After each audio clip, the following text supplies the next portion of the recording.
Good evening to all of you. आप सबका स्वागत है JKSSB स्टडी सेंटर में। आज के MCQs बायोलॉजी से रिलेटेड है, सो डोंट स्किप। ये सभी JKSSB पोस्ट्स के लिए इम्पॉर्टेंट रहने वाले हैं ये क्वेश्चंस। स्टार्ट करते हैं क्वेश्चन नंबर 1 से। Deficiency of vitamin D causes, option A rickets, option B night blindness, option C goiter और option D none of the above. अगर आप चैनल पर नए हो तो चैनल को ज़रूर सब्सक्राइब कर लीजिए। अगर आपको किसी क्वेश्चन का आंसर पता है तो आप कमेंट में आंसर कर सकते हैं। क्वेश्चन नंबर 1 का जो सही ऑप्शन है वो ऑप्शन नंबर ए है, रिकेटिस। रिकेटिस चिल्ड्रंस में होता है, ये आप याद रखिए, चिल्ड्रंस में होता है। विटामिन डी की डिफिशिएंसी से और एक डिजीज़ होती है ओस्टियोपोरोसिस। ओस्टियोपोरोसिस इसमें क्या होता है, ब्रोकन बोन्स होती है, बोन्स ब्रोक होती है। ये ओवर एज्ड पर्सनस में होता है osteoporosis. Night blindness vitamin A की डिफिशिएंसी से होता है, ये आपको पता ही होगा। गोइटर आयोडीन की डिफिशिएंसी से होता है। आगे बढ़ते हैं क्वेश्चन नंबर 2 पे। In genetics, the reverse transcriptase helps in which among the following transcriptions? Option A, single-stranded DNA into double-stranded DNA. Option B, single-stranded RNA into double-stranded DNA. Option C, single-stranded RNA into double-stranded RNA. Or option D, double-stranded DNA into single-stranded RNA. DNA की full form आपको पता ही होगा, deoxy acid. RNA की क्या है, ribonucleic acid, इसकी full form है। तो क्वेश्चन नंबर 2 का जो करेक्ट ऑप्शन है वो ऑप्शन नंबर बी है। द रिवर्स ट्रांसक्रिप्टेज हेल्प करती है किसमें, single stranded RNA into double stranded DNA। और थोड़ा जाने की इसके मुताबिक रिवर्स ट्रांसक्रिप्टेज में शॉर्ट फॉर्म में लिख रहा हूँ, also known as reverse transcriptase also known as RNA dependent. ये आप याद रखिए, RNA dependent reverse transcriptase also known as RNA dependent DNA polymerase. RNA dependent DNA polymerase. RNA dependent DNA polymerase use होता है, ये किस में यूज होता है, used to generate complementary DNA।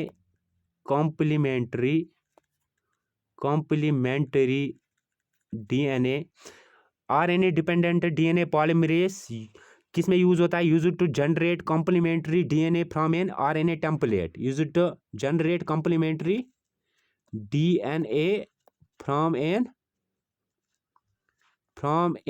RNA, आप नोट बनाते जाइए, RNA template,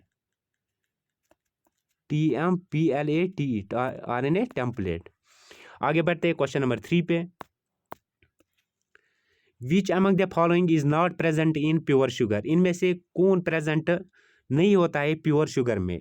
option A carbon, option B hydrogen, option C nitrogen और option D oxygen.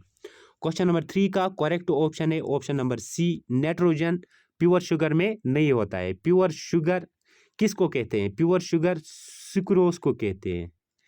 Sucrose is the pure sugar, SUCROSE, sucrose is the pure sugar, जिसकी molecular formula है C12H22,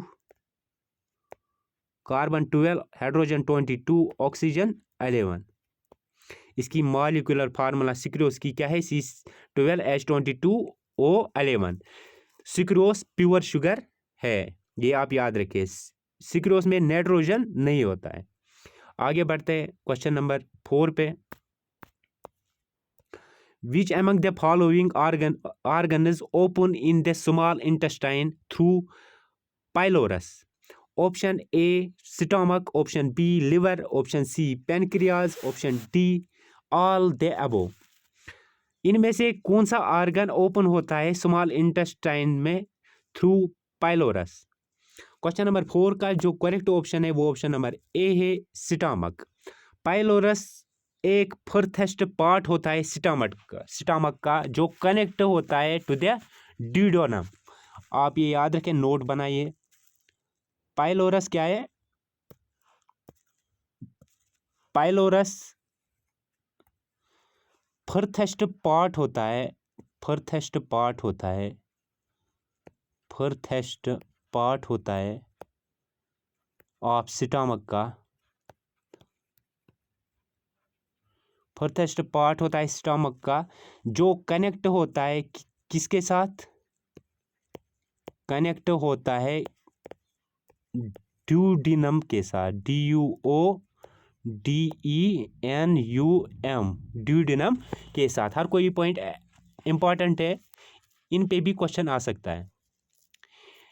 ये जो pylorus है ये डिवाइड होता है टू पार्ट्स में। पाइलोरस डिवाइड होता है, पाइलोरस डिवाइड होता है टू पार्ट्स में, टू पार्ट्स में। ये भी आप याद रखें। उनके नाम क्या है? टू पार्ट्स में डिवाइड होता है। एक तो है एंट्रम, ANTRUM, जो कनेक्ट होता है to the body of stomach, जो कनेक्ट होता है किसके साथ? कनेक्ट होता है बॉडी ऑफ स्टमक के साथ, स्टमक की बॉडी के साथ कनेक्ट होता है एंट्रम, ये आप याद रखें। और दूसरा पार्ट जो है, ये पहला वाला पार्ट है, और दूसरा पार्ट जो है, दूसरा पार्ट है pyloric, PYLORIC, pyloric canal. Pyloric canal जो कनेक्ट होती है किसके साथ? पाइलोरिक कैनाल कनेक्ट होती है ड्यूडेनम के साथ, ठीक है। ड्यूडेनम के साथ कौन सी कैनाल कनेक्ट होती है? पाइलोरिक। पाइलोरस दो पार्ट्स में डिवाइड होता है, ये आप याद रखें, डिवाइड होता है दो पार्ट्स में पाइलोरस। एक पार्ट एंट्रम जो कनेक्ट होता है स्टमक की बॉडी के साथ, और दूसरा पार्ट पाइलोरिक कैनाल जो कनेक्ट होती है ड्यूडेनम के साथ। आगे बढ़ते हैं क्वेश्चन नंबर 5 पे। Which among the following are called thrombocytes? इनमें से किसको थ्रोम्बोसाइट्स कहा जाता है? Option A RBCs, red blood cells जिनको कहते हैं। Option B WBCs, white blood cells जिनको कहते हैं। Option C platelets, option D serum. Question number 5 का जो करेक्ट ऑप्शन है वो ऑप्शन नंबर सी है, प्लेटलेट्स। प्लेटलेट्स को थ्रोम्बोसाइट्स भी कहते हैं।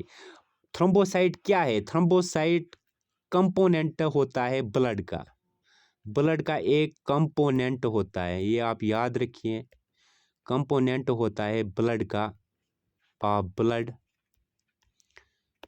जिसका फंक्शन क्या है? थ्रोम्बोसाइट्स का फंक्शन क्या है? प्लेटलेट्स का फंक्शन क्या है? इसका फंक्शन है रिएक्ट करना ब्लीडिंग को, ब्लीडिंग के साथ रिएक्ट करना। जब ब्लीडिंग होती है, ब्लीडिंग के साथ रिएक्ट करना इसका फंक्शन है, रिएक्ट करना इसका फंक्शन है। जब ब्लीडिंग होती है फ्रॉम ब्लड वेसल इंजरी से, बाय क्लम्पिंग एट्सेट्रा, तब इसकी ना हेल्प होती है। ये एक जब जख्म लगता है बॉडी में, तब ये एक जाली जैसा बनाता है, ये प्लेटलेट्स, थ्रोम्बोसाइट्स जिसे हम बोलते हैं। और RBCs भी इसमें मददगार बहुत है। RBCs रेड ब्लड सेल्स जिनको बोलते हैं, और इरिथ्रोसाइट्स बोलते हैं इनको, RBCs को।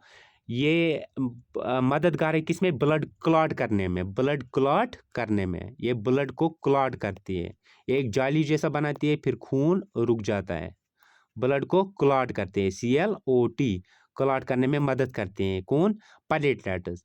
RBCs कितने दिनों तक जिंदा रहती है? 120 डेज तक जिंदा रहती है RBCs।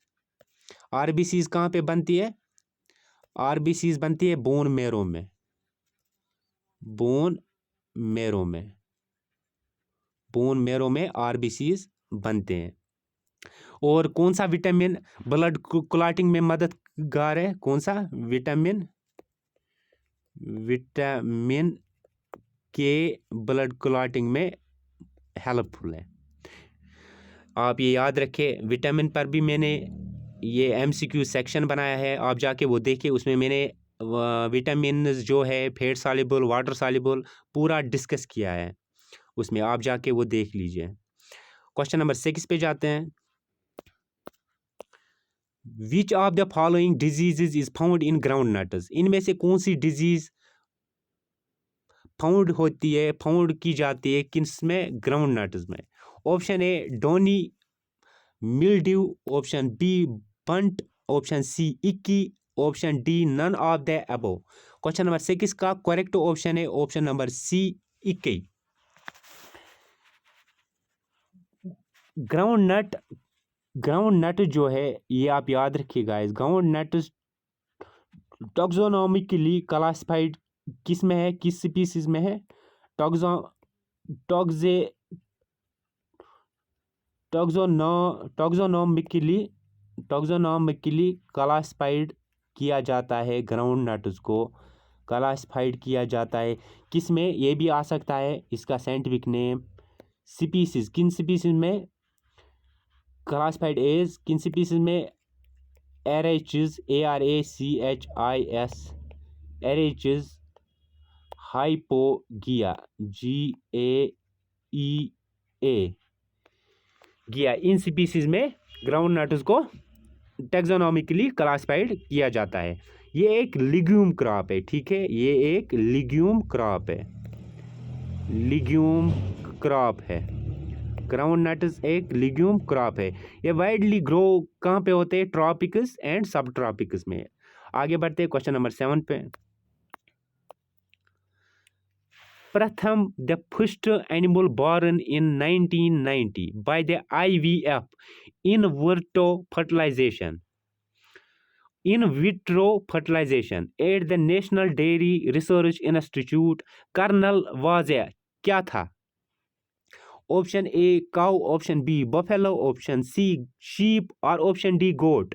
क्वेश्चन नंबर 7 का करेक्ट ऑप्शन है option number B, buffalo. Pratham एक पहला एनिमल है जो बॉर्न हुआ है इन 1990 में बाय किससे, IVF, जिसको फुल फॉर्म में बोलते हैं इन विट्रो फर्टिलाइजेशन से, at the Dairy Research of Institute Karnal, ये आप याद रखें। आगे बढ़ते हैं क्वेश्चन नंबर 8 पे।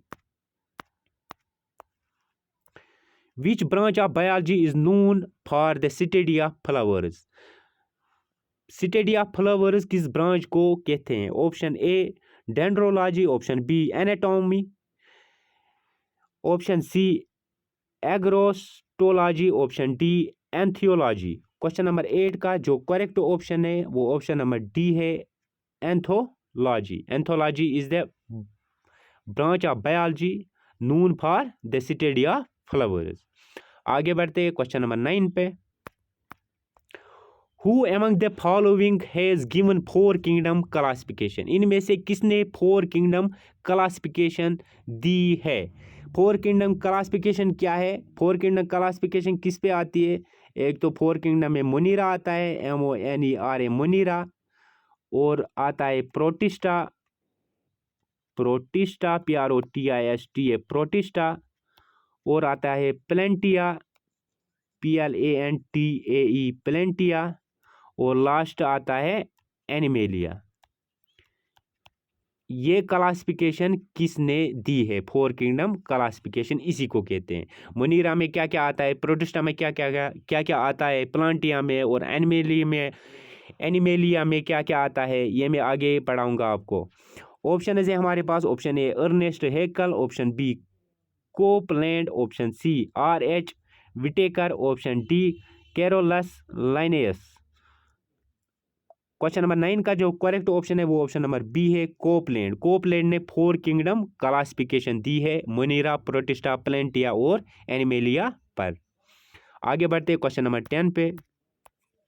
In which of the following haemocoelic body cavities is found. Option A cockroach, option B lizard, option C mosquito और option D honey bee. Question number 10 का जो करेक्ट ऑप्शन है वो ऑप्शन नंबर ए है, cockroach. Haemocoelic body cavities is a characteristic of cockroach. Guys आज के MCQs यहीं पे ख़त्म हो गए। अगर आप चैनल पर नए हो तो चैनल को ज़रूर सब्सक्राइब कर लेना ताकि आपको नोटिफिकेशन मिल जाए नए नए वीडियोज़ की। मिलते हैं अगले वीडियो में, तब तक के लिए टेक केयर।